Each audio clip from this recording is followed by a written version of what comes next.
आज खेत से लौटने में रात हो गई थी। भूपेश ने इस बार अपने खेत में गेहूं की फसल बोई थी।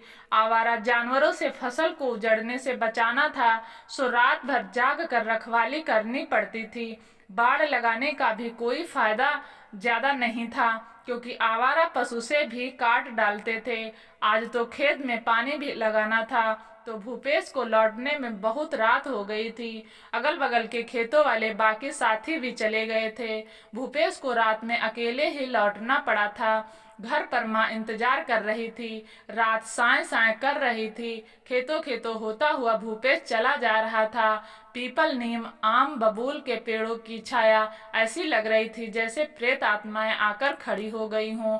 बीच बीच में किसी पक्षी की आवाज सन्नाटे को चीर जाती थी। ऐसी गहरी काली रात में ही अकेले आदमी को प्रेत आत्माएं घेरने की कोशिश करती हैं। वह अक्सर खूबसूरत औरत का वेश बनाकर आती हैं और बड़ी ही मीठी आवाज में बुलाती हैं। अम्मा कहती हैं कि अंधियारी रात में अगर कोई औरत मीठी आवाज में बुलाए तो पीछे मुड़कर मत देखो, बस सीधे चलते चले जाओ। प्रेतात्मा 2 बार ही पुकारती है, और अगर मुड़कर देखो भी तो तीसरी आवाज पर मुड़ो, क्योंकि प्रेत आत्मा तो 2 बार ही आवाज दे सकती है। अम्मा की सीख को याद करता हुआ भूपेश चला जा रहा था। नहर की मेट के किनारे झाड़ झंकार, मंजू और झरवेरी की झाड़ियां उगी हुई थी। इन जगहों पर सांप, बिच्छू, कीड़े मकोड़े भी रहते थे। भूपेश के मोबाइल फोन में टॉर्च थी, जिससे वह रास्ता देखकर जा रहा था। उसकी भी बैटरी डिस्चार्ज हो जाने का खतरा था। अपने डर को काबू में करते हुए वह जल्दी जल्दी कदम बढ़ा रहा था। क्या आप राजपुर गांव जा रहे हैं? पीछे से एक मधुर आवाज आई। राजपुर भूपेश के गांव का ही नाम था। यह सुनकर उसके दिल की धड़कनें बढ़ गई और चाल तेज हो गई। भूपेश को लगा कि निसी डाक यानी रात की आत्मा उसे आवाज दे रही है। अगर वह उसके चंगुल में फंस गया तो निसी डाक उसके बंधन बना लेगी, उसके अंदर घुस जाएगी और फिर वह आत्मा का गुलाम बन जाएगा। क्या आप राजपुर गांव तक जा रहे हैं? फिर वही मधुर आवाज आई। 2 बार आवाज आ गई है। पीछे मुड़कर नहीं देखना है। दिल की तेज धड़कनों के साथ भूपेश चलता चला जा रहा था। तीसरी बार फिर वही आवाज गूंजी। क्या आप राजपुर गांव जा रहे हैं? आत्मा तो बस 2 बार आवाज देती है। इंसान तीसरी बार भी आवाज दी है, तो इसका मतलब यह आत्मा नहीं है। भूपेश ने सोचा और डरते डरते सिर घुमाया और टॉर्च की रोशनी में देखा। यह तो उसी के गांव की एक लड़की गौरी है। गांव के पंडित जी की बेटी शहर जाती है, बीए की पढ़ाई कर रही है। गौरी, तुम इतनी रात को कहाँ से आ रही हो? डरी हुई आवाज में भूपेश ने पूछा। अभी उसका अपने डर पर और घबराहट पर काबू नहीं हुआ था। आज मैं कॉलेज से देर में छूट पाई थी और फिर बस भी देर से मिली, इसी के चलते देर हो गई। गौरी ने बताया। रास्ता तकरीबन कट ही चुका था। भूपेश और गौरी हंसते बतियाते घर आ गए थे। भूपेश और गौरी दोनों तकरीबन हम उम्र थे। बचपन में वे एक ही स्कूल में पढ़े थे, साथ खेले लड़े झगड़े थे। उनके बीच प्यार का बीज पिछली रात आत्मा ने बो दिया था। भूपेश के पिता खेती किसानी करने वाले एक मेहनती इंसान थे। सामाजिक रूढ़ियों और व्यवस्था के मुताबिक पिछली जात के कहे जाते थे। गौरी ब्राह्मण परिवार से थी। उसके पिता पंडित गंगाधर शास्त्री पीढ़ियों से चला आ रहा पंडिताई का धंधा करते थे। आसपास के गांव में भी उनका अच्छा खासा संबंध था। ग्रेजुएशन कर रहा भूपेश पढ़ाई के साथ साथ पिता की खेती बाड़ी में भी अपना पूरा योगदान देता था। वह बहुत मेहनती था। कुछ बनकर माता पिता को सुख देना चाहता था। छोटे भाई और बहन को भी पढ़ने और आगे बढ़ने का मौका मिले, यह उसकी दिली तमन्ना थी। कुछ पढ़ती लिखती थी भी हो, या बस ऐसे ही मौज मस्ती करने जाती हो कॉलेज में। एक दिन भूपेश ने गौरी को छेड़ा। अरे, अगर मैं फेल हो गई तो पिताजी डिग्री भी पूरी नहीं करने देंगे, घर पर बिठा देंगे। गौरी ने कहा, और तुम्हारा क्या इरादा है? आगे क्या करोगे? ग्रेजुएशन की डिग्री लेकर फिर सरकारी नौकरी के लिए तैयारी करूंगा। अम्मा, बापूजी को कुछ बनकर दिखाना है। उन्होंने बहुत दुख उठाए हैं मेरे लिए, भूपेश ने कहा। कुछ समय के बाद भूपेश का रिजल्ट आ गया था। वह फर्स्ट डिवीजन में पास हो गया था और आगे की तैयारी के लिए इलाहाबाद जाने की सोच रहा था। जब से गौरी को यह बात पता चली थी, उसकी भूख प्यास गायब हो गई थी। ना जाने कब लौट आएगा। तब तो पिता और भाई मेरा ब्याह कहीं और करवा देंगे। यही सब सोचकर गौरी को घबराहट होती थी। तुम इलाहाबाद चले गए तो पीछे से मेरे घर वाले मेरी शादी करा ही देंगे। वैसे भी मेरे पिता और भाई हमारी शादी को कभी राजी नहीं होंगे। गौरी ने कहा, तुम बस अपनी शादी मत होने देना। जब मैं अच्छी नौकरी पालूंगा फिर तुम्हारा हाथ मांग लूंगा, तब तुम्हारे पिता मना नहीं कर पाएंगे। भूपेश गौरी को दिलासा दे रहा था। गौरी गांव में ही रह गई और भूपेश इलाहाबाद चला गया। गौरी को आज भी याद थी उसकी बचपन की वह घटना, जब गांव के ही भूपेंद्र ठाकुर के परिवार ने अपने ही घर की बेटी को मारा था, क्योंकि वह गांव के ही एक पासी लड़के से इस कदर दिल लगा बैठी थी कि उसके साथ भाग जाने को भी तैयार हो गई थी।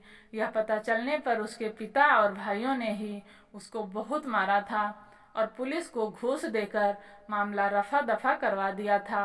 वह लड़का और उसका पूरा परिवार ठाकुरों के डर से जान बचाकर गांव छोड़कर भाग गया था और शहर में मजदूरी करने लगा था। 3 साल बीत गए थे। गौरी ने बीए कर लिया था। उसके लिए वर की तलाश जोरों पर थी। इस बीच भूपेश 1-2 दिन के लिए घर आता और चला जाता। उसने अपना पूरा ध्यान पढ़ाई पर लगा रखा था। परिवार वालों पर पैसे का बोझ ना पड़े, इसलिए शहर में ट्यूशन पढ़ाकर अपने खर्चे पूरे करता था। लो पंडित जी, मिठाई खाओ। एक दिन भूपेश के पिता सारे गांव में लड्डू बांट रहे थे। खुशी उनके चेहरे से झलक रही थी। क्या खुशखबरी है? भूपेश के बापू पंडित गंगाधर शास्त्री ने हंसकर पूछा। भूपेश को डिग्री कॉलेज में पढ़ाने की नौकरी मिल गई है। शुरू में ही 60,000 महीना मिलेंगे। अपने गांव का पहला लड़का है जो इतनी बड़ी पोस्ट पर पहुंचा है। अखबार में भी खबर छपी है। बेटे की कामयाबी ने पिता की छाती गर्व से चौड़ी कर दी थी। यह सुनकर पंडित गंगाधर शास्त्री के मन में जलन ने जन्म ले लिया। दिल से आह सी निकली, पर फिर मन से यह भी माना कि भूपेश ने भी मेहनत और लगन से पढ़ाई की है, इसलिए इस मुकाम तक पहुंचा है। वरना उनके दोनों बेटों में से एक भी तो इंटर सही से नहीं कर पाया था। दोनों को मजबूरन अपने पंडिताई के धंधे में ही उतारना पड़ा था। गौरी ने भी यह खबर सुनी तो उसके दिल में खुशी की लहर दौड़ गई। अब इंतजार था कि कब भूपेश घर वापस आएगा। भविष्य क्या होगा यह तो समय ही बताएगा, पर उम्मीद की एक लौ तो जली थी। आखिर वह दिन आ ही गया। भूपेश घर आया तो उसके परिवार में खुशी की लहर दौड़ गई। भूपेश गौरी के पिता से अपने रिश्ते की बात करने को बेताब था। नमस्कार बाबूजी, कहते हुए भूपेश ने पंडित गंगाधर शास्त्री के पैर छुए। अरे आओ भूपेश, बहुत अच्छी नौकरी लग गई है तुम्हारी। सारे गांव का नाम रोशन कर दिया तुमने तो।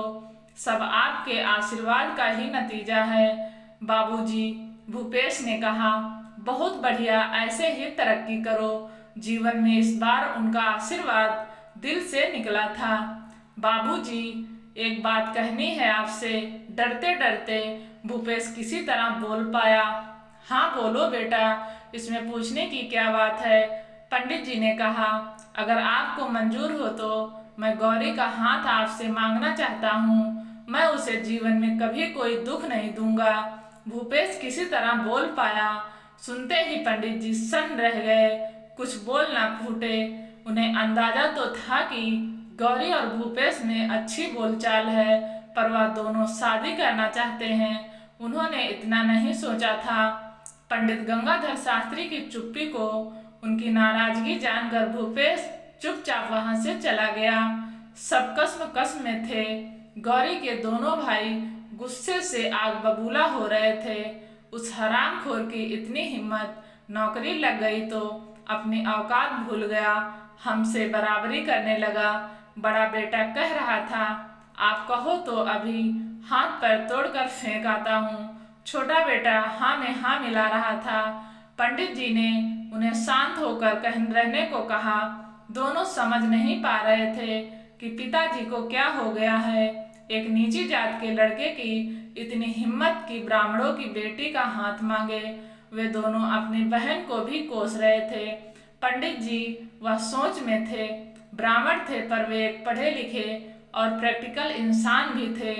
भूपेश की पढ़ाई लिखाई, उसकी कामयाबी से खुश थे और उनकी बेटी उसके साथ खुश रहेगी इसका भी उन्हें यकीन था। उनकी आंखों पर धर्मदत्ता का पर्दा नहीं चढ़ा था। उनके दोनों बेटे जो फिजूल के तेवर दिखा रहे थे उसका उन्हें एहसास था। उन्होंने भूपेश को अपने पिता के साथ खेतों में मेहनत करते, पीठ पर भारी वजन लादे हुए, अनाज ढोते हुए और पढ़ाई करते हुए देखा था। दिन बीत रहे थे। भूपेश के जाने का दिन आ गया था। जाते समय वह हिम्मत जुटाकर पंडित गंगाधर शास्त्री के पैर छूने गया। जा रहा हूँ बाबूजी कहकर वापस बाबूजी के पैर छूने के लिए झुका। जाओ बेटा, काम मन लगाकर करना। शिक्षा देना एक महान और पवित्र काम है। कभी अपने कर्तव्य से मुंह मत मोड़ना। पंडित जी ने अपना आशीर्वाद दिया और आगे कहा, तुम्हारी और गौरी की शादी की बात हम तुम्हारे माता पिता के साथ मिलकर तय कर लेंगे। यह सुनकर भूपेश खुश हो गया था। सब मुरझाए फूल खिल गए थे। खेतों में सरसों फूल रही थी। बसंत आ गया था। निसी डाक यानी रात की आत्मा से शुरू हुई कहानी अपने मुकाम पर पहुंच गई थी। कहानी कैसी लगी? अगर अच्छी लगी हो तो प्लीज़ चैनल को ज़रूर सब्सक्राइब करें और कहानी सुनने के लिए आपका बहुत बहुत धन्यवाद।